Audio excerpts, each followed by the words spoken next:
Welcome to the All Jammed Up podcast presented to you by Music Never Stopped. Today is Monday, December 8th, and today on the podcast we have Michael Robertson. Well, we're all jammed up and we're ready to blast. It's time for Clint Chloe's Music Podcast. Good morning, fools. Welcome to the All Jammed Up podcast. I'm your host, Clint. I'm your co-host, Chloe. And we're tired today. Yeah, We're tired. to say the least. We had a little scare with Kid last night. We let him out in the front yard every once in a while when it's late at night to pee. And he freaking chased after a rabbit. We are running around the neighborhood at like midnight. Hey, kid, you want a treat? It was the worst. It was genuine. I think we got home at 1:30 and he's back. He was fine. He was in the neighbor's yard, but hated it. So we didn't sleep much last night. But we're here. We're here. And today on the podcast we have Michael Robertson. He is the founder of Crawfish for a Cause, and he also founded the Mental Awakening Festival. Chloe and I are going to go to the Mental Awakening Festival this year. You know, I thought it would be, come to find out, I had talked to Michael a little bit before the interview, before I decided I was going to Mental Awakening this year. We kind of figured out we grew up in the same area and like obviously have some of the same interest and I guess some of the same aspirations with like putting on our own events and stuff. So I thought it'd be a perfect person to interview. And I think a lot of these interviews are usually pretty jovial for the most part, but like his Crawfish for a Cause Mental Awakening, it is like a mental health thing. So we have kind of a conversation about that and like what it means to him, why he started Crawfish for a Cause. And then we get into all that, talk about Mental Awakening. So if you haven't bought your tickets for Mental Awakening yet, go do that. They're like stupid cheap for the lineup. I think we've talked about it on here, but yeah. it's like Dogs in a Pile, Underground Springhouse, Big Something, Fruit, Disco, The It's gonna Ain't be a real Sister. good time. Yeah, I it's gonna think be Tand super is on fun. it too. And we can we're working with Michael to get some stuff set up for like the podcast too. Yes. So we haven't really figured out exactly what we'll be doing, if like live podcasts or like I'll be out in the crowd with like mini mics just interviewing people, but we'll be involved with that and it's exciting. Yeah. So, I mean, if you missed your opportunity at Halloween to come talk to us and you're going to Mental Awakening, be sure to look out for us. Yeah, I say it's a close by one, but I guess not everyone who listens to this is in Asheville. But it's close. It's in Atlanta. Yeah. We already know some friends that are going to. Is that the same venue as where you saw the 420? No. No. Okay. I'm not Didn't really know how many like venues there were in Atlanta. Yeah, that one's at like where the like, Olympic ceremony was in like the 90s. Really? Yeah, I think That's it's like kinda fun. I think it's like a public park. Nice. I think that's why they stopped doing it because the festival wanted like no weapons, The gun and the laws, state of yeah. Georgia was like, we can't enforce that at a, I don't know, I could be wrong, but I think it's In something. a public area. Yeah, something along those lines. And that I was do a really remember you sick telling me festival, at least when I went the one Did year. they just move it or they don't do it anymore? I think they still do it on like a much smaller scale. Yeah. Because there was 3 stages there. And I mean, there was huge names there. Like Oysterhead was there, Goose was there, Lettuce was there, Gary Clark Jr. was there. Was it Gary Clark Jr.? Yeah, I think it was Gary Clark Jr. was there. And now they just do it at like one of the like 420 Sweetwater Okay. Brewery. Yeah. Oh, wow. Yeah. Big downsize kind of. Yeah, so I don't really, and the lineup's like not as big. I think last year though I want to say they had Frasco and Pigeons. Oh, nice. So it's still like a solid yeah, still show, getting but it good wasn't lineups. like as big as it was. Yeah. But they still had good people out there. Hell yeah. Sorry, a little tangent Yeah, there. yeah, we just definitely went off on a little tangent. But we'll I guess save the rest for the back half. let's go ahead and get into it. Interview with Michael Robertson. Honey, you're listening to some all jammed up. Alrighty, guys, we are here today with Michael Robinson, Crawfish for a Cause founder. Founder president. Yep. Started in Founder, 2019. Nice. I just made All Jammed Up an LLC. So Excited to make it There you legit go. now. It's a huge step. Yeah, man. And then you also do the Mental Awakening Festival. You're the founder of that as well. Yeah, correct. We were Crawfish for a Cause for our event, and then we decided to kind of get out of the crawfish route and then kind of get more of a festival mental health kind of hybrid name and go more of a festival route. And last year was the first one, right? So our first one was 2020, well, as Crawfish for a Cause.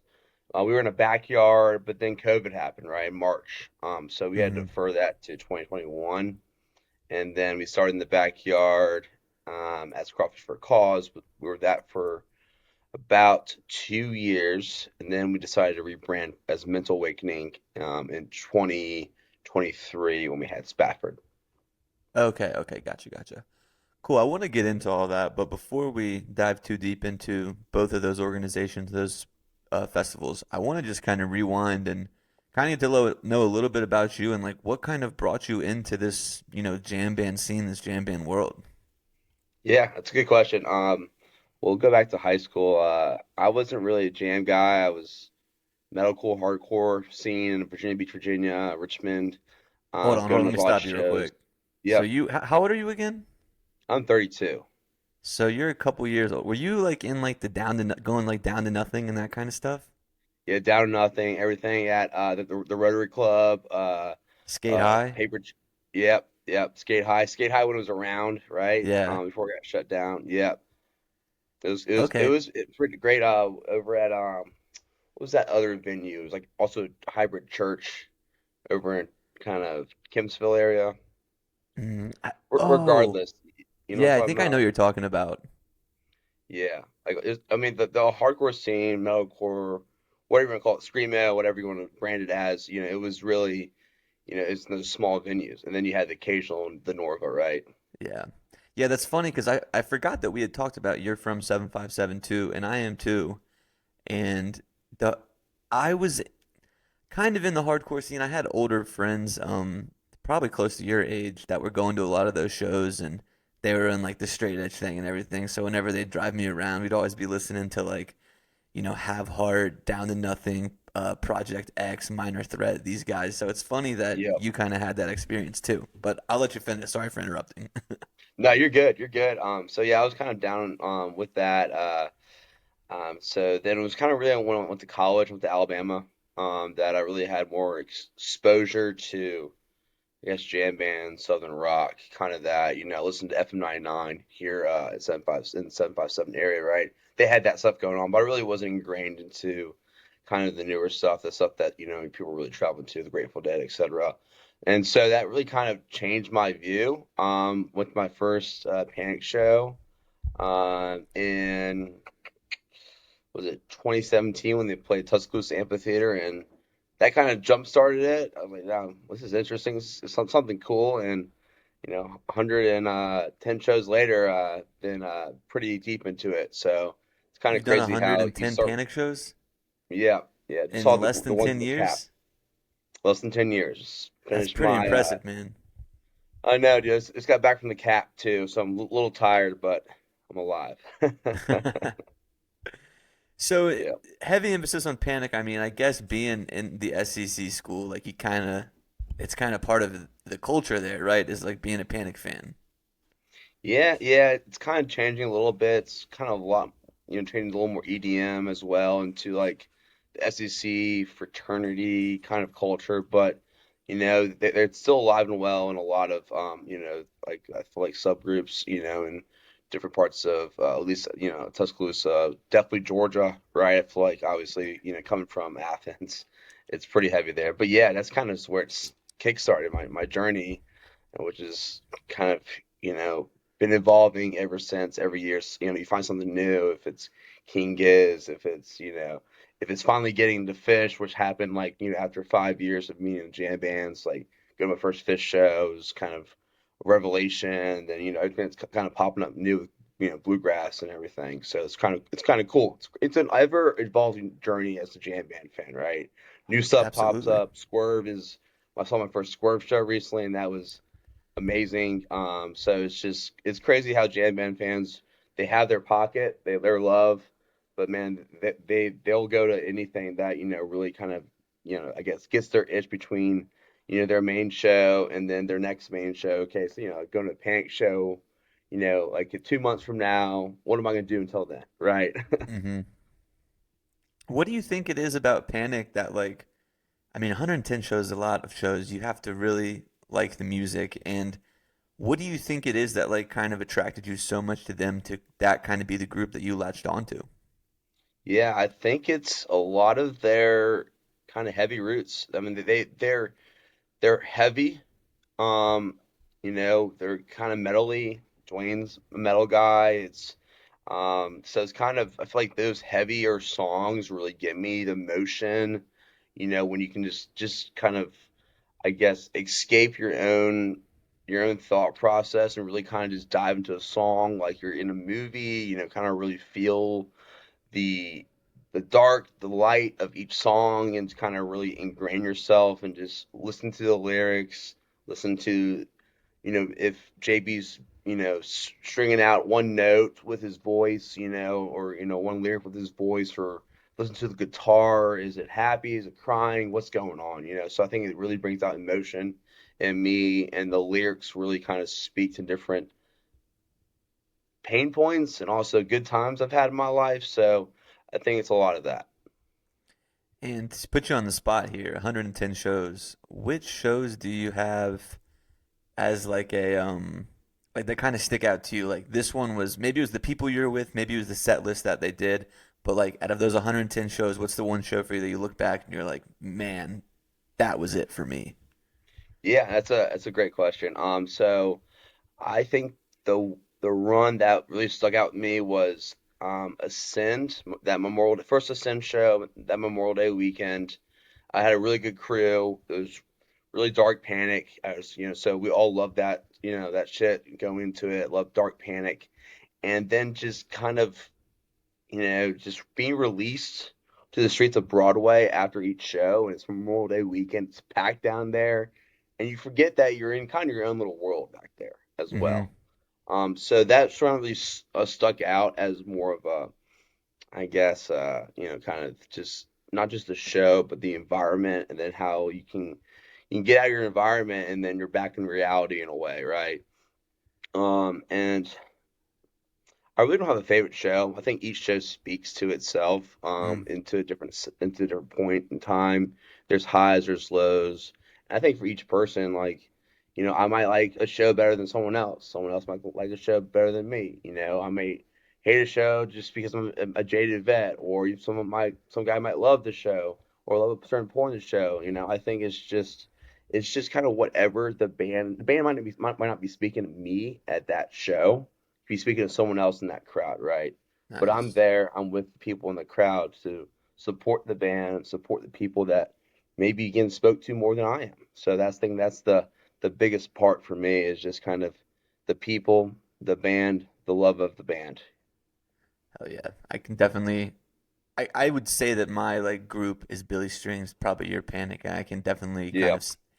of relate to what you're saying. So all these years following widespread 2020, you think to yourself, I want to get involved in this more. How do I do that? And we get Crawfish for a cause. How does all that like? I guess kind of what led up to that. Like, what were you doing to get those skills to make that work? Yeah, that's a good question. It was really did so uh in Alabama, I did some like philanthropy events for certain causes. It's kind of varied, I was philanthropy chair of my fraternity, and so I had this skill that I was like, people don't like, black tie events. They don't like these like proper events, to go to. It's kind of really for more of a, I think, a small, kind of ritzy, group that might like to do that. Doesn't really bring people together. I think Mm-hmm. it pushes people apart and focuses more on what do you look like, what are you doing, What do you have? where, Yeah. and so in Alabama, I was like, what's fun is when we bring music and people together, and or even football. We had some events where we had music and football, where like away games, people that were left in town. I mean, we had one that was like a hogs for a cause kind of thing, not like the actual thing in Louisiana. It Shouts was out called Blue Oak Hogs for a Barbecue. Cause. Yeah, barbecue, Arkansas. It kind of makes sense. The Razorbacks, and so we had a band called Lagoons. They were a local T-town treasure, and so they played, and then we had I think 500 people come through, and just kind of made a space where people could be with each other, listen to music, watch the game, and have a fun time. But also, giving money to a $5 cover can go a long way. So that really helped us to raise money. Okay. And then the cause. The cause is like mental health awareness, correct? Yeah, yeah. And so that started. So kind of go back, we'll pull the heartstrings a little bit. So, loss, so mental health is not just suicide. There's a lot of subsectors of it, in my opinion. Drugs, alcohol, depression, losing one's way, being like alone, not knowing what to do in life. There's many different parts that mental health is, and it can flow together. Depression and drugs can happen. So it's not one thing, right? So I lost a buddy to overdose, accidental overdose in college. He was struggling in college, right after we graduated college. That pulled my heartstrings, but um, I think I was too naive to even start that. That was right after college, so 2017, 2016. But I think what really hit us is when there's a guy named Cole. When I went to Atlanta after college to go work my 9 to 5, he was there, and him and his friends kind of really opened me up, or opened their group up, to allow me to come and see shows with them. My friends that were in Atlanta weren't really big people going to shows, so wasn't really going to a lot of shows, wasn't really meeting people kind of the same as me as far as the show side. 'Cause you have your show friends and you have your other friends, Hmm. right? Yeah, yeah, yeah. um, so he was really nice, and that whole group was nice. And so when he passed from suicide, it was really kind of eye opening and kind of like what do we do? Like this is the second time it's happened to me. I've heard of other people, stuff happened to them. It's like this is a epidemic, you know. Not just with men, but there's women as well in their 20s. Women's a lot worse when they're younger, because body comparison is a big, huge thing with social media, right? But men, I was just like, I don't want to lose any more of my friends. It's like, what the heck do we do? So we Hmm. decided to have something fun, to remember him. He was a big music guy, big concert guy. So we decided to have two bands play in a backyard just to have community, just to bring people together. Like, let's have 75 people, it was 150 people. And so from there, we just kind of try to grow, and then it's kind of gotten out of control, in a good way, right? So that's kind of how we started with the mental health side. And did mental health, especially in 2017 to 16, it's still something that was like not all that talked about and almost kind of like taboo to talk about. Did you find it like challenging to get the ball rolling with that, or like maybe people were like, like what were some of the challenges you faced when you were starting that? Um, that's a good question. I think you're right. It was taboo. It was still kind of growing some speed as far as people wanting to talk about it or even trying to advocate for it. And I know some people that have been trying to do it. But I just think that people are growing up and they're kind of seeing that they're losing people. I think the spreading of information allows people to know when stuff happens to their friends, even if they don't talk to them anymore. Like friends from 5 years ago that they may have Hmm. lost touch with because they were going down a certain route that maybe they didn't want to go down, or whatever. I think that was really helped the spreading information. Being able to text people, call people quick. Um, but honestly, I don't really know what kickstarted it. I just know that people were kind of coming to the realization that, that it's something that people need to do. Is if we don't do anything, if we don't figure out, if we don't even say it's okay to talk about this shit, like when we don't want to, it's gonna get worse. We're gonna start losing more people. We're kind of turning a blind eye to a problem, Yeah. and honestly, that's not good at all. That's detrimental to our society. Mm-hmm. Yeah, and you were working. Are you still working a 9 to 5, or is this kind of what you do full time now? Yeah, I'm 9 to 5. Yeah, I work for an investment banking firm, so pretty busy, but it's worth the long nights or early mornings, honestly. Yeah, man, I know how it goes. I know how it goes. I want to stay on the mental health side a little bit though.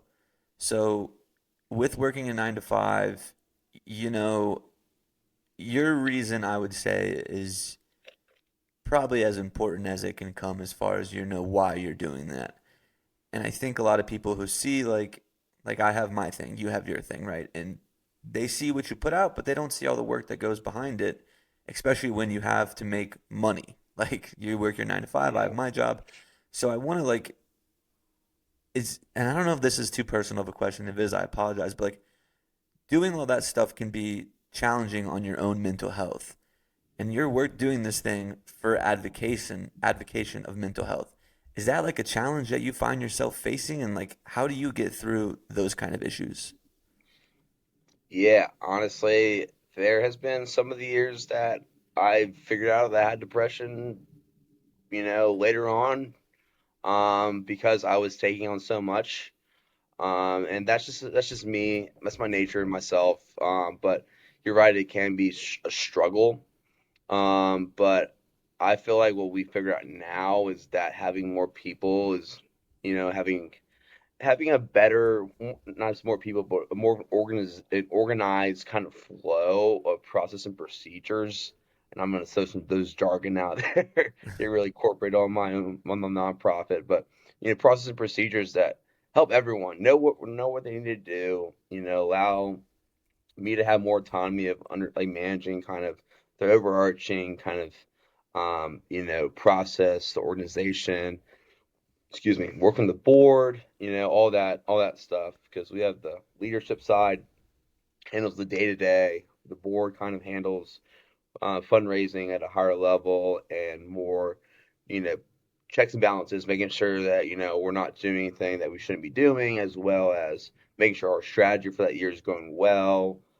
Checking me, making sure that what I'm saying is also makes sense, that I'm not just kind of having, kind of I guess, a one man vote, so to speak, Yeah. right? That I can get checked as well, because that's the best part of learning, is understanding and getting checked. But I think that has really helped, because I've definitely, realized like 3 months later, it's like, wow, I felt really weird a couple months ago. I don't know why, but now I feel better. It's like, oh, that's what depression is. You Yeah. kind of go, that's what it was.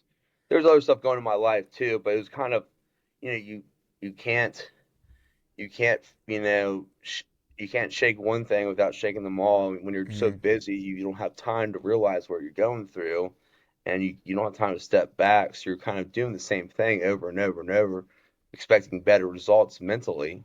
And it was in the off season where it kind of clicked that, wow, maybe I was actually down a bad road, and I needed to have this off season to kind of recuperate mentally. Yeah, 100%. I can so much resonate with that. When you have a cold, it's like, oh, I'm coughing and I have a runny nose. I have a cold. When you're having these bad thoughts or you don't want to get out of bed in the morning, you're just like, oh, I'm having a bad day. I can't have depression. And then that just keeps happening. And then, like you said, when you finally get out of it, you're like, man, I maybe something was wrong. I should have been more proactive in trying to make these things better instead of just, I'm a person that when things get hard, I just keep it to myself. And I'm just like, Yeah, I'll get out of this. And I'm learning that that's not the right way to go about these things. So having these conversations are important. I agree there too. it's crazy how that works, right? We're all human. Yeah.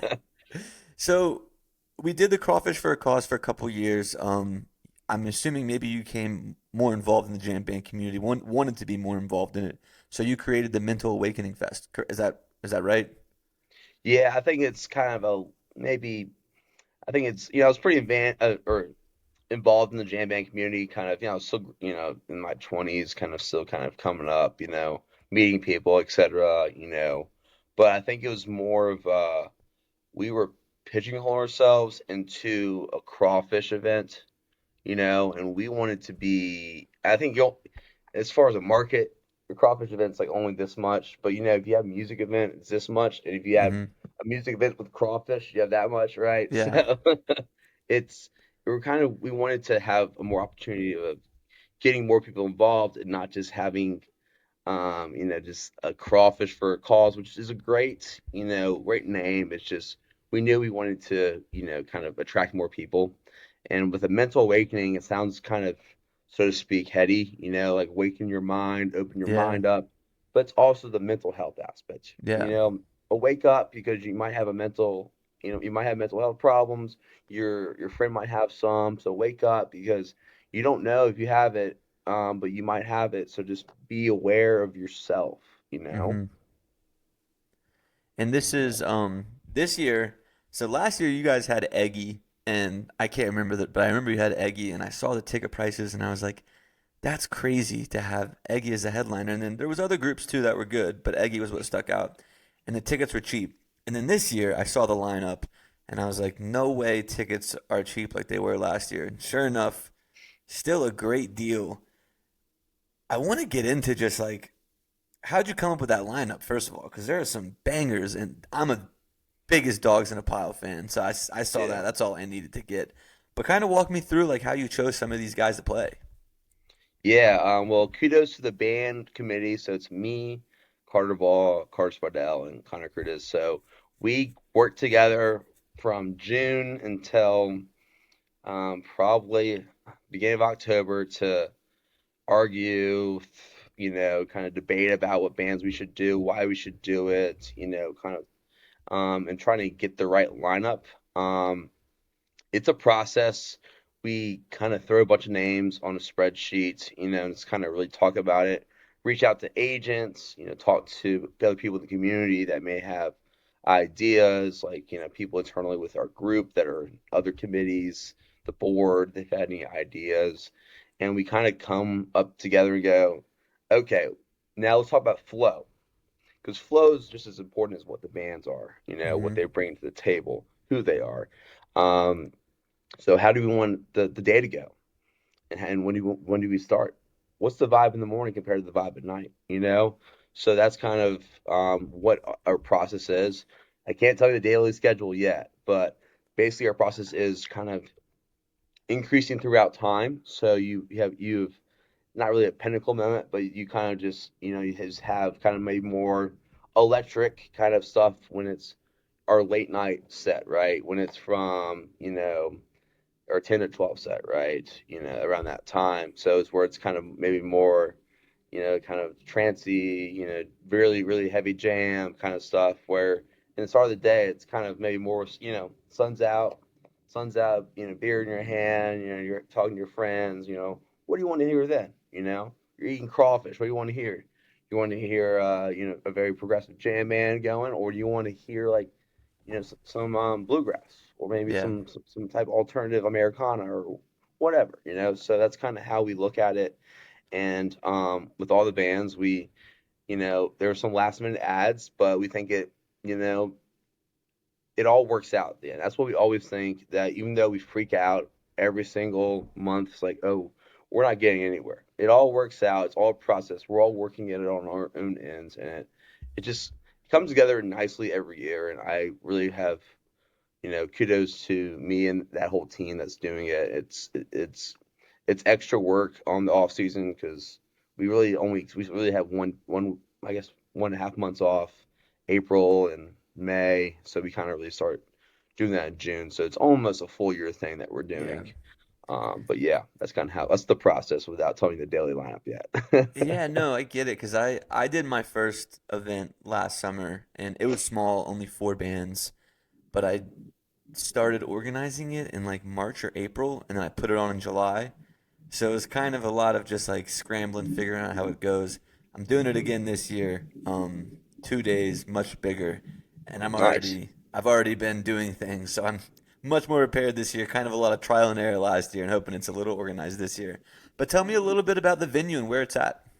Yeah, so Westside Motor Lounge, they are right near the Benz Stadium in Atlanta, so right near downtown on the west side, kind of near West Midtown, very close to that area.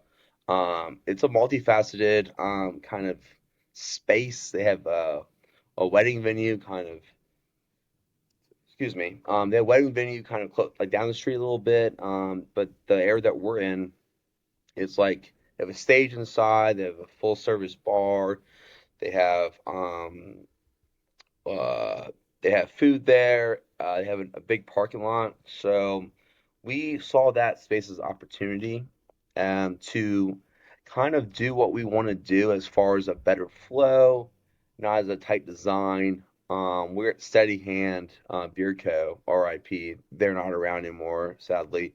But they they're that's very small, I guess, square footage that we were being able to utilize because we couldn't really use their whole parking lot just because of some parameters they had going on. But the West Side Motor Lounge allowed us to really kind of use their whole parking lot to set up the main stage, then utilize their other stage that they already have in their courtyard as the second stage, the side stage as we call it. And so that's kind of our transition stage between the main stage and kind of the next main stage band, etc. And so it was a really good opportunity for us to expand our square footage and also test our ideas, before we kind of really maybe one day want to go into a field somewhere or something more, uh, maybe bigger that where we can, get bigger bands, get bigger stages, and stuff like that to really grow it out. And also cut costs. So Yeah. side stage is a free stage. We don't have to rent anything. We don't have to rent, a platform or speakers. Everything's already embedded in that. So that's also a big reason why it worked out too, because we don't have to pay an extra couple grand, maybe more now because inflation, to get that all kind of suited up. Nice. Cool, man. Well, like I said, Chloe and I will be there. We're excited. I think it's going to be a blast. So can't wait to get there and check it out. I want to kind of transition though, because I know we talked about Widespread and how much you love them, but apart from Widespread, some of these newer jam bands seems like there's all you mentioned Swerve a little bit. There's all these new bands popping up and kind of catching my eye on my radar. What are those bands for you? Who's somebody that maybe you haven't seen yet, or you only got to catch them at a festival, like someone on who's on your radar? Well, Swerve was a band that my friends have been talking about for a while, and I kind of I wanted to see them. We booked them, and then they played, I think, uh, maybe a week after we booked them, and one of the best shows I've seen in a long time. First off, I just want to put that out there. So go see them. Swerve is really good. Very impressed with them. Um, and honestly, it's a good question.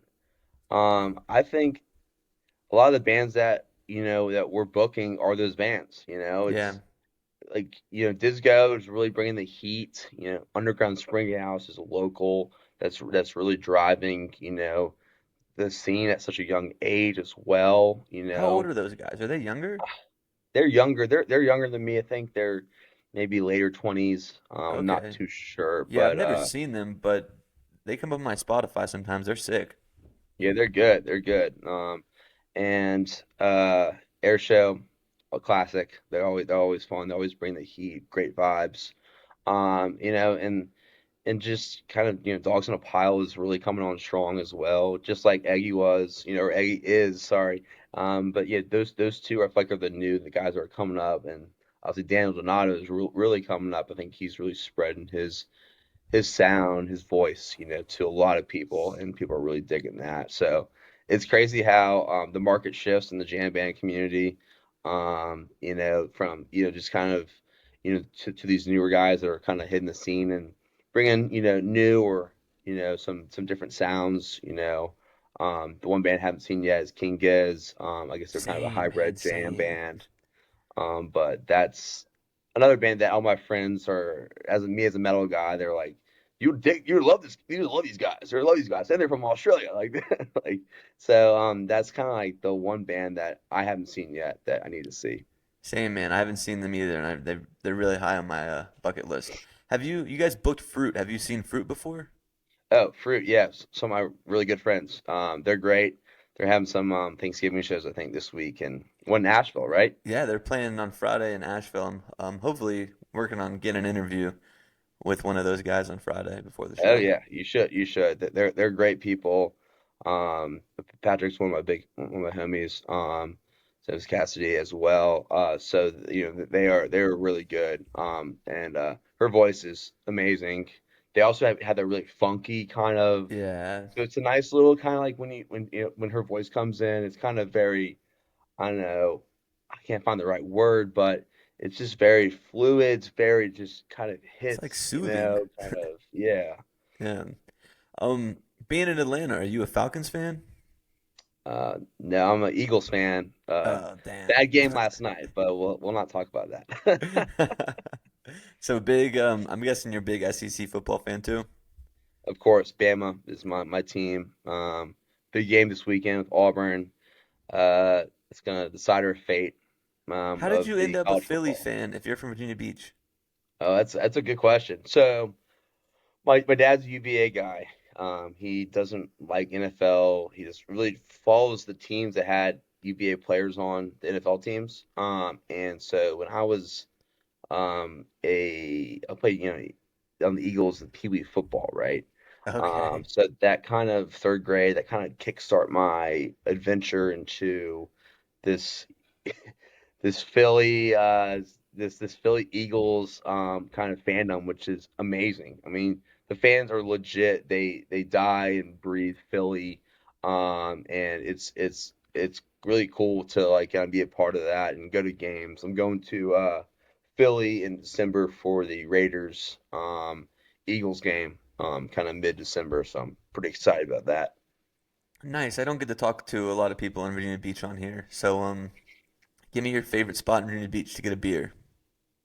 Get a beer. So we're talking about the water. I think Chicks is awesome. Chicks is great. Good food.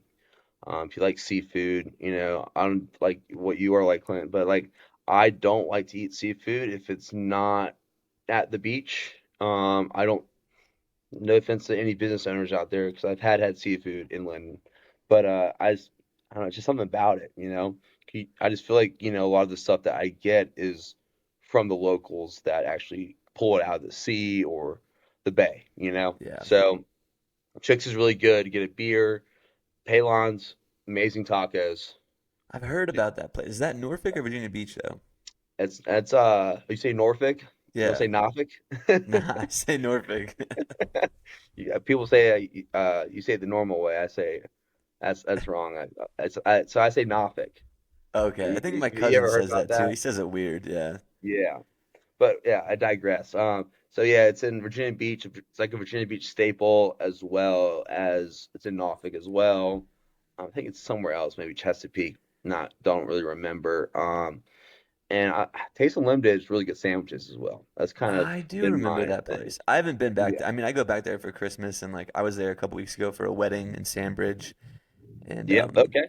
so I'm not there a lot, but I used to really like that place, CP Shuckers on the beach. See. Oh yes. Oh yes. I've had some too good of a times there in the summer, like when I would come back for between college, or I guess between, summer and fall, or I guess spring and summer semesters. Yeah, it always hit home. Yeah. Cool, man. Well, this has been great, man. I'm excited for Mental Awakening. Is there anything that you want to plug before we wrap up here? No, just buy tickets before tiers go up, because we're limiting tiers this year. So when they're gone, they're gone. So buy tickets early. We're really excited to really kind of drive cause. We're selling really well this year, like almost at 2x at year to date. So it's going to be a very, very well attended festival, and so we're really excited. if you want to sponsor and get involved on that side, get your business some, some credits out there in the Atlanta community, then just reach out to Crawfish for a Cause on Instagram or m.robertson at crawfishforacause.com. Clint, really appreciate you having me on and really talking about 757, mental awakening, and kind of everything in between. So really appreciate it. Hell yeah, man. Thanks for coming on. Okay, see ya. Thank you. You just got jammed. Welcome back from that interview with Mr. Michael from the Mental Awakening. Yeah, that's a cool one. Yeah, you haven't listened to that one yet. I have you? haven't. No, I need to. That's the thing with some of the virtual interviews is like, I can hear one half of the conversation. yeah. So it's like, because you do them with your headphones on. I'm usually on the couch, so I only get to hear the laughs and then like little lead up questions. yeah, it's funny. Like after the Rob Baracco one, I remember like you were just sat right there, and then I finished and I was like, yeah, that was a really fun one. yeah. You were like, that was a good interview. I was like, what was it about? I only heard your half. I have a couple things I want to talk to. Nice. So I'll lead with, it looks like we may have a new festival to add to the lineup for this year. Oh, what is this? Resonate. Oh yeah. Oh, Yeah. dude. Okay, let me get the lineup pulled up on mine. Yeah, I Yeah. just got So it here. So a little out of our norm of yeah. jam. I mean, there's still some jam in it for sure. Yeah. Shouts but- out Strictly Liquid on the lineup. Oh yeah, Asheville's I noticed finest. that too. Yeah, Cosmic Country, Ott, Shapongle, Closey, ×2. I don't know Schmoop, but that's a fun name. Chalk Dinosaur. I've heard of them. Yeah, Underground Springhouse. Future Joy's been everywhere they lately. do everything in Suwannee. yeah, I they think love someone it. said they're like, I don't know, maybe I'm wrong about that. I think Chris Dyer is friends with Yeah. them, so maybe that's like they're Florida locals, maybe Yeah, that would make sense. something like that. Talking out our asses, but it could be true. As we do. But yeah, definitely one that we have our eye on. It's already in our calendar. Just gotta. I really want to see Shapongle. Yeah, I'd be very excited for that. Also, really did love Ott when we saw him here. Have I told the story on the podcast of the first time I listened to Shapongle when I was like 10? No, you were telling someone the other day. I don't know if you have. I was like, this is like back in the LimeWire days. And like I had an older cousin who like showed me a lot of the music that I used to listen to. And Yeah. he showed me this Shapongle song. And it was like, you can take the red pill or you can take the blue pill. Why not take both? And then it's like, and I remember like hearing that when I had my headphones in and I was hearing it and I was like, I don't think I like that. I was like, kind of scary. yeah, I remember like, and my cousin thought it was like the funniest thing ever. And I was like, I don't really think I like that. Yeah, I will say that growing up in the household that I did grow up in, there was certain music that kind of intimidated me, and it was that one, that song "Mercy" by Lil Wayne, because everyone said that he was talking to the devil in it, and then EDM like scared me because it was like too kind of. I feel like when I first heard EDM, like it was just like really bassy and loud. And I think that's why, yeah. And I just kind of looped all EDM in that for like a long until time. like 2 years ago. Yeah, really till I started when I lived in Tampa and I would like go to the Ritz sometimes. Yeah. And I would see like some of the house DJs and I was like, wait, I actually kind of like this. Who's that one that you saw at the Ritz that you were like, this is not. Excision. Yeah. Yeah, He's like heavy. That's supposed to be like one of the heaviest DJs, I think. Yeah. Somebody told me something. And like, it was cool. Like the experience was cool, but like it was way too intense. Yeah. The lasers were really cool. The Ritz is hard too because it's a tiny venue indoors. And it was like a sold out show. Yeah, and I like. And were you on Molly? Yeah. And so You said it, not me. and I plead the fifth. I always feel like I guess the Ritz is good because it has that back area, that back room, right? That's the Oh Ritz. yeah. Yeah, the like red room or whatever. Mm-hmm. So I guess that's fine. But EDM shows, I need to be able to feel some air on me. It gets hot as It fuck gets in the Ritz so too. hot in there. That's what my contact photo is in your phone. is from we That went. wasn't the Ritz. That was at Are you sh- Janice. Oh, was Yeah, it? that was at Oh, Janice. that's fine. I thought it was that. I thought it was at the Ritz when we met up with Celia. A sick thing too. Oh, we did meet up with Celia at the Ritz, but that picture is at Janice. Janice, Yeah. probably with Jake. And Yep, all them. that Yeah. day. Now I'm recalling my outfit that I wore. Another cool thing on this lineup is that Jonathan Singer dude is doing the visuals, and he is the one that he did or does. I think one of the Tipper shows we saw, he Oh, really? did the visuals for Tipper. I wonder what one. I think the first one. I think the second one was Taz visuals. Taz. Yeah. Yeah. I almost said tanned. It is Taz. But I'm still new to the. I want to get someone on the podcast that's like an EDM DJ or somebody that's like can teach me the history. I wonder if Parker knows any of like the history of it. Cause maybe I've said this in the podcast or just we've talked about it before, but like I know that like the Grateful Dead, and then there's like Fish and the Ombre and like all, and then like of that came this and this, and I want to hear that about like EDM. Yeah. Yeah. Yeah. Like, oh, well, it started with. I mean, we had talked about it the other day, and I don't know. I feel like it's got to derive from like Swedish house music. I feel. I was told like the very basis of it is like it was reggae music like sped up. Interesting. Yeah. Like that's what it started as is like Yeah.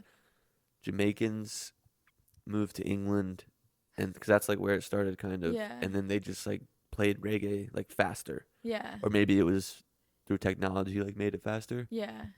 And again, I don't know. Yeah. I think somebody told me that I the other think day. Sam might have told you that. Yeah. Because we were. And that's why it's like dubstep, because like something with something reggae. in Yeah. there. Then Yeah, I've had this conversation with them too because we were listening to Bob Marley one morning and just talking about EDM music. I think Yeah. maybe it was like right after we had seen Awe or something, and we had that same conversation. That, yeah. And then so recalling. yeah, if you know a lot about EDM Oh yeah, just and let want us to know teach us, if you want to ramble. If you believe you have if 30 to 45 minutes of content. if you hit me up and you don't come prepared, though, we're gonna have a problem. I want to pull up the Billy Strings Louisville. Oh my God, he played heat the entire night. So That was kind of a wild the show. first set, like, was it Friday night? I can't Uh, find it on. I see. What's this? Bow. Oh, did he not post set list? He did. He just has a picture before it. Here it is. So 10 hours ago, 12/6. Okay, I got it. Yeah. Yeah. Dust in a Baggie opener. Oh, hold on, I'm on a different one. You continue, I'll find it. I got it there. Hellbender. Hold While on, is Waiting this Here. last night or This is was 2 December days ago, 5th? the Okay. 5th. Yeah, so Dust in a Baggie opener, Hellbender, While I'm Waiting Here, Taking Water, Ice Bridges, Show Me the Door, Fire My Tongue, Old Slewfoot, My Alice, Hello City Limits, 7 Weeks in County, Harbor of Love, Red Daisy, Taking a Slow Train. That's like a greatest hits right there. I feel like And then he's playing a lot of songs. I'm like jumping yeah, back and forth he played between 26 songs that night. That seems like a lot for him. Yeah, and then I go to his next one. It's like, continue reading through the second set while I count. Gilda Lily, Heartbeat of America, In the Morning Light, Malfunction Junction, Little Maggie, Hide and Seek, Sally Gooden, My Rose of Old Kentucky, Sitting Alone in the Moonlight, Molly and Tin Brooks, With Body and Soul, Roll On, Buddy, Roll On. So I haven't listened to the show with Michael Cleveland, and the only thing I knew about Michael Cleveland is he has a song with Billy called For Your Love, and I knew he was a fiddle player. Yeah. But I've seen him like all over social media since he played with them the last 2 nights, so I did a little research. This Michael Cleveland guy, born blind and 80% deaf in one ear. That's incredible. And he's won like Grammy nominations for playing fiddle. Yeah. Wow. Yeah, I haven't watched it or listened to it yet, so I'm excited to check it out. But like I said, I know that one song he That's has sick. with Billy. For your love. That one? I think so, yeah. For your love. And it's him, and I think there's someone else on that song too. That is so cool, though. Isn't that crazy? I feel No, like the talent that some people can hold. I think I saw that when he was like 4, he went to some learning center, and just like completely learn to play by ear. My The fiddle too is crazy. the Like fiddle is insane. there's 'cause not that's frets. Like you can't if you're But I mean, I guess if you hit it wrong, you probably get a different. I mean, blind. he's yeah, You can't see yeah, anything. but okay. So he's got one good ear fully. Yeah. And then a little bit on the Yeah. other. I'm more impressed with the blind. I You're can stuck see. on the blind. I can see and I can hear, and I can't play guitar. So as someone that doesn't play any instrument whatsoever, in my head, it's you have a little this again, this is me being dumb. I feel like you know how we watch Jackson play his upright and then Jackson play his electric, and it's Yeah. like you could kind of be a bit more lax with this hand placement. But I guess the fiddle is so small, you do have to be pretty precise. I don't know. That is super impressive. I like the only person I've had like a long conversation with about playing fiddle is Lindsay Pruitt, Yeah. and she like talked about how it is a very difficult instrument, Yeah. Yeah. and I just like just so hard for me to fathom like someone being blind and partially deaf and being that good at anything. Like yeah. that's just it's hard for my little squirrel brain to fathom. Well, my first thought was like, I wonder if the vibrations are different, but then I was like, oh wait, he still has one whole good ear. But that definitely does change your like Yeah. perception on sounds when you've only got a little out of one. That is crazy though. That's very impressive. I did count the second night in Louisville was 26 songs. It was 26 the first night too. I do feel like that's a lot, but I don't usually count. I just felt Either like do there I, looked yeah. like a lot of songs on there. But that first night, definitely incredible. And then, I mean, he still hit Heat the second night. Started with him one of those, Turmoil and Tinfoil, Kentucky Girl, Love and Regret, Be Your Man. I don't know what Fireline is. If you heard it, you would know it. Oh, yeah. Raleigh and Spencer, Biscuits. Ooh, what, How many biscuits can you eat is what it says here on Setlist FM. How many biscuits can you eat? I don't know that whatever one. they were doing, they were It having says fun. it's a traditional cover, but I don't know that one. Catch and Release right after, Georgia Buck, and then All Fall Down to end the first set. He did that at Asheville the last night this year. He closed the set with All Fall Down. Yeah, first set. Mm-hmm. The last night on Sunday, I remember. That was We were he with Cooper. closed with The encore was, well, he did beginning of the end was the last song. dude, that song every time he plays that makes me cry. And then I think the encore was Y'all Come the last night. Yes, Yeah. yeah, it was. I remember because I think Shelby had her Y'all Come shirt Yeah, I on think at you're some right. point. You know what song I really like? Hmm. He didn't. I mean, he played 52 songs in 2 days, and he didn't play this song. I'm one of those. It's the Oh, first shit. song and the second set. I was like scrolling down, and I hit the bottom, and I was like, he didn't. And I got to the very top, and I was like, yeah, never mind. Well, I fucking love that song. And then it started the second set with Richard Petty. Everyone knows that's one of my favorites. Played that 10,000 Miles from a Friend. Was that one, when we heard it, one that was fairly new to being played, or was that just not your favorite? I feel like you had an opinion on that song. No, you just want to get to the bottom of the story of it. That's Yeah, what it is. he had because he has like Highway Hypnosis, like who was driving, Who was in your doing all this life? driving, Who and in like your the last album, Highway Prayers, like there's all Yeah. these driving things. Yeah. And that one's like the 10,000 Miles from a Friend is like pretty. So like, It's about truckers, yeah. and it's like who is it? Who's a trucker? Yeah. Yeah. Or maybe he's just been like, I just fuck with what the truckers are doing out Yeah, there. maybe he's just been around maybe he's just is around that demographic of people a lot. From chasing down Kid last night, I have like spurs all up in my hand. I'm just now seeing. I picked some out last night, but they are. I saw you slipping and sliding. at one Dude, did point. you hear me too? I let out like this little whimper after the second time. It was so fucking. There's a big hill right in the back of our backyard, so I had to like go And it was down. like frosty. It was so frosty, and I was in my goddamn slippers, and I fell twice. And after the second one, I just let out like a oh, and it was like at the second time I fell, I was looking at you at the same time, because I was like trying to keep an eye on how far down you were going. and you turned around right as I started going down.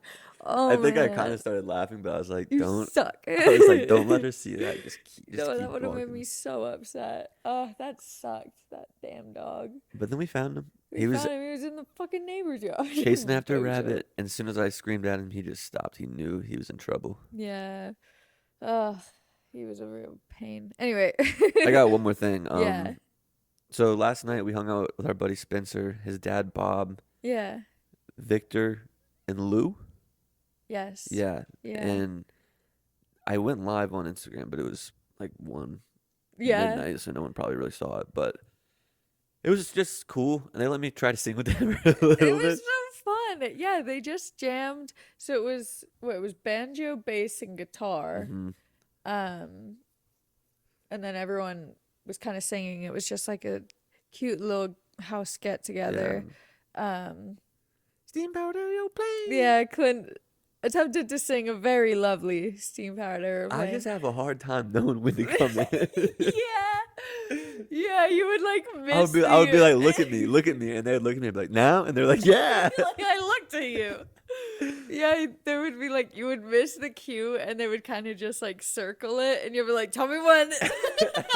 I maybe had a couple beers that, It was so funny, but it was fun. Everyone had a nice little dance and giggle along to it. It was a very lovely night. It was the first night in a really long time I drank whiskey. I only had 1 glass, but kind of tasted kind of nice. I mean, It was Woodford. that was the first time I feel like we stayed out late and we just like weren't at a show. Mm-hmm. We were just hanging out with friends, watching football, playing That's what music. was so nice. Yeah. Yeah, it was that it wasn't some like I'm trying to yell at you over the music and like it's dark and I can't really see what you were wearing and like who are you? It was nice to just have a get together that was still kind of music based, but like so more It is conversational. cool too. Yeah, it's like you know all those people are your friends, but like you don't get to like Sit with them a have lot. have like good conversations, and it was fun. I mean, we have with all those people, but like But we don't all together, as I like guess. regularly Yeah. as I would like to. Yeah. yeah, and it's like you get talk for 5 minutes during set break or something, and it was nice. You just get to kick it all day with them. Yeah. Yeah, cuz That's I mean, fun. I feel like the other day that was kind of our favorite part. Where were we? At Music Hall. We were downstairs at One Stop with Tommy and Kylie. Uh-huh. We were just sat there talking, like in between the opener and fruit. What was the opener? Budograph spaceship. Ludograph, spaceship. I wanted to call him out, but yeah, that was like the nicest part of it. And then Spencer came down and was like, guys, they're already playing. We're like, oh shit. Damn, what was I gonna say? Oops. Sitting together, Sitting conversational, together, conversational. spurs in my finger. Spurs Took a in my little finger. tumble. I don't know. Oh, the new segment that I talked about last week. Yes. I had some interest in it, Yes. but we're recording this on Sunday, and I haven't had a couple people reached out to me about it, but they didn't give a question yet. So we're gonna try again. So on next Monday. We should also maybe post like a weekly question box on Instagram stories and be like, if you have a question for someone, enter it in here. And like, tell me who. Yeah, so maybe I'll make an Instagram post like new segment. Yeah, that's a good idea. Yeah, because I think a lot of people listen to podcasts when they're like traveling, and no one's gonna pick up their phone to comment. Yeah. Hopefully, you shouldn't Yeah. be on your phones while driving, pressing. but that might be a good idea. So we'll see about doing something like that. Okay. Yeah, good thinking. Thank you. I think that's everything Idea I got. queen. We have a pretty low key week this weekend and week. Leanna is coming today. Oh yeah. I forgot about that. But no music for us maybe this weekend. Monday we were gonna go to Omar's for dinner. Yeah. We had dinner with them yesterday, though, so that might change. But no music planned. We were gonna do Sons of Stars, but like we said in the beginning, we did not sleep. So we're gonna watch some football. Let's go Bucks. Sam's bringing us wings. You're just giving life updates. All right, we're gonna wrap it up, guys. We'll see you on Thursday with another new episode. Do you have any closing remarks? Do you want to give anyone's social security number out or anything? Gotta on the table behind me. All right, guys. Have a great week. We'll see you again on Thursday. And remember, wherever you are right now is exactly where you're supposed to be. Well, all jammed up, hey, that's where it's going down. Best damn pot in this old Asheville town. More than enough old stories to go around. And I'm all jammed up right now. Yes, I'm all jammed up right now.